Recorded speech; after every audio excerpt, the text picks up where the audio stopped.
ыңгайлуу болуп калды. Мына немелерге дагы мына бала чака көп, ал жерде мектептер бар жакын жерде. Жакшы эле болот мындай кылып ушундай кылып турса, тескеп турса. Бирок өзүбүз аракет кылышыбыз керек да, элдер дагы аракет кылыш керек. Кой мындай кылайын, ошо демеге законго баш ийин, баспа деген жерге баспайын деш керек эле.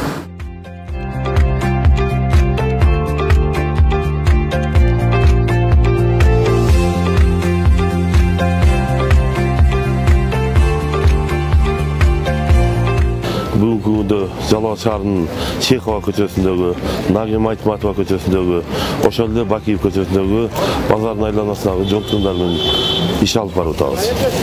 Биздин максатыбыз ошо жолдогу ошол туура эмес токтоткон автоунаалар боюнча, андан сырткары ошол башка автоунааларга тоскоол жараткуу.